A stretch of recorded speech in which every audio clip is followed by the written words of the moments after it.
اس سے پہلے کہ میں سورۃ العصر کے بارے میں کچھ عرض کروں، چند باتیں تمہیدی طور پر جان لیجیے۔ نمبر ایک، یہ قرآن حکیم کی مختصر ترین صورتوں میں سے ہے۔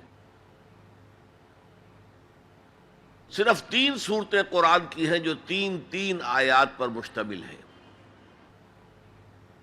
سورۃ العصر، سورۃ الکوثر، سورۃ النصر۔ 3 سے کم آیات پر کوئی سورت مشتمل نہیں ہے، تو 3 سب سے چھوٹی صورتوں میں سے ایک سورت سورۃ العصر ہے۔ نمبر 2 یہ کہ یہ قرآن حکیم کی اولین صورتوں میں سے ہے۔ قرآن کا اسلوب یہ ہے جو سورہ ہود میں بیان ہوا، کتاب احکمت آیاتہ ثم فصلت من لدن حکیم خبیر۔ یہ ایک ایسی کتاب ہے کہ جس کی آیات پہلے محکم کی گئیں اور پھر ان کی تفصیل بیان کی گئی اس ذات کی طرف سے جو حکیم اور خبیر ہے۔ ابتدا میں قرآن مجید کی چھوٹی چھوٹی صورتیں، لیکن یہ چھوٹی چھوٹی صورتیں مضامین کے اعتبار سے، حکمت کے اعتبار سے، ہدایت کے اعتبار سے اس محاورے کے مانند ہے کہ دریا کو یا سمندر کو کوزے میں بند کر دیا جائے۔ تیسری بات یہ کہ یہ قرآن حکیم کی جامع ترین صورت ہے۔ میرے انداز بیان کو پہچانیے، پہلے میں نے کہا یہ قرآن مجید کی مختصر ترین صورتوں میں سے ایک ہے،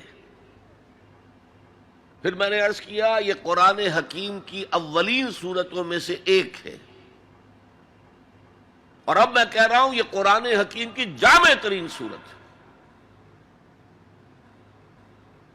قرآن مجید کا موضوع ہے ہدایت۔ الف لام میم ذالک الکتاب لا ریب فیہ ھدی للمتقین۔ رمضان مبارک کی عظمت کے بارے میں بیان کیا، شہر رمضان الذی انزل فیہ القرآن ھدی للناس وبینات من الھدی والفرقان۔ قرآن سائنس کی کتاب نہیں ہے، اگرچہ سائنٹیفک ریفرنسز قرآن میں ہیں۔ قرآن تاریخ کی کتاب نہیں ہے، قرآن فلسفے کی کتاب نہیں ہے، یہ کتاب ہدایت ہے، فکری ہدایت، عملی ہدایت۔ اور وہ ہدایت جو ہے اس سورہ مبارکہ میں مختصر ترین الفاظ کے اندر سمو دی گئی۔ چنانچہ میں یہاں آپ کو امام شافعی رحمۃ اللہ علیہ کے 2 قول سنانا چاہتا ہوں جو اس سورہ مبارکہ کے بارے میں ہے۔ آپ نے فرمایا لو تدبر الناس هذه السورة لوسعتهم۔ اگر لوگ صرف اس ایک سورت پر تدبر کریں، غور کریں، سوچیں، فکر کریں تو یہ ان کی ہدایت کے لیے کافی ہو جائے۔ اس سے بھی زیادہ بڑا قول جو مفتی محمد عبدہ نے اپنی تفسیر پارہ عم میں بیان کیا ہے، لو لم ينزل من القرآن سواها لکفت الناس۔ اگر قرآن میں سوائے اس ایک سورت کے اور کچھ نازل نہ ہوتا تب بھی لوگوں کی ہدایت کے لیے کافی تھی۔ اسی جامعیت کی بنا پر صحابہ کرام کا ایک طرز عمل امام راضی نے لکھا ہے، کان الرجلان من اصحاب النبی صلی اللہ علیہ وسلم اذا التقیا لم يتفرقا حتى يقرأ احدهما على الاخر سورة العصر ثم يسلم احدهما على الاخر۔ نبی اکرم صلی اللہ علیہ وسلم کے صحابہ کا معمول تھا کہ جب وہ باہم ملاقات کرتے تھے تو اس وقت تک علیحدہ نہیں ہوتے تھے جب تک ایک دوسرے کو سورۃ العصر نہ سنا لیں۔ اس کے بعد وہ پھر سلام کرتے تھے اور اپنے اپنے راستے پر چلے جاتے تھے، یعنی تذکیر کے لیے، یاد دہانی کے لیے۔ ہدایت کے جملہ مراحل کو واضح کرنے کے لیے ایک ایک لفظ میں یہ سورہ مبارکہ جو ہے واقعتاً اسی کی مثال ہے کہ سمندر کو کوزے میں بند کر دیا گیا۔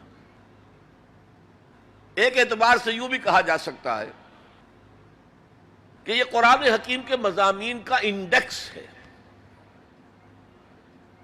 قرآن میں کچھ تاریخی واقعات بیان ہوئے ہیں، کچھ ازل کی باتیں بتائی گئیں، آدم کی تخلیق کا مرحلہ بتایا گیا، آدم و ابلیس کا قصہ بیان کیا گیا، پھر بہت سے انبیاء کے حالات بیان کیے گئے، پھر ہمیں آخرت کی خبریں دی گئیں۔ ان سب کی طرف اشارہ ہو گیا والعصر، زمانہ گواہ ہے، ان الانسان لفی خسر الا الذین آمنوا۔ اب یہ ایک بہت بڑا عنوان ہے قرآن کے مضامین کا، بہت جامع عنوان، آمنو، کن کن چیزوں پر ایمان، کس انداز میں ایمان، یہ تشریح قرآن میں ملے گی آپ کو مکی صورتوں کے اندر۔ وعملوا الصالحات، تیسرا مضمون کیا ہے؟ اچھے اعمال، صالح اعمال، اسی کی تفسیر تو ہے، اخلاقی تعلیمات ہے، بیسک ہیومن موریلٹی کا تذکرہ ہے، پھر شریعت کے احکام ہیں، یہ کرو یہ نہ کرو، یہ سب کیا ہے؟ عمل صالح کی تفسیر ہے۔ وتواصوا بالحق، یہ کیا ہے؟ یہ مختلف عنوانات سے قرآن مجید میں مضمون آیا۔ کہیں اس کو کہا گیا امر بالمعروف نہی عن المنکر، کہیں سے کہا گیا ادعو الی سبیل ربک، اور اس کے اوپر مفصل مضامین ہے۔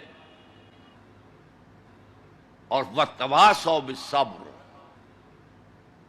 مدنی صورتوں میں جبکہ جنگیں ہو رہی تھیں تو صبر کی جو تلقین آئی ہے، جس طرح سے آئی ہے وہ آپ کے علم میں ہے۔ تو یہی تو مضامین ہے نا قرآن کے۔ تو گویا کہ سورۃ العصر جو ہے مضامین قرآن کا ایک جامع انڈیکس ہے۔ چوتھی بات یہ نوٹ کر لیجئے کہ یہ کلام انتہائی مؤکد ہے، نہایت تاکیدی ہے۔ پہلے تو اللہ قسم کھا رہا ہے، اللہ بغیر قسم کھائے بھی کوئی بات کہے تو مستند ہے ان کا فرمایا ہوا، لیکن تاکید کے لیے والعصر، زمانے کی قسم کھائی۔ ان الانسان لفی خسر، ان تاکید کے لیے، لفی لام پھر تاکید کے لیے، خسرن تفخیم کے لیے، معمولی خسارہ نہیں، 1000 2000 لاکھ 2 لاکھ کروڑ 2 کروڑ کا خسارہ نہیں، بہت بڑا خسارہ، تاکید کی انتہا ہے۔ هي الحلقات تحفظني بآيات من القرآن، هي الحلقات تملأني بحب المصطفى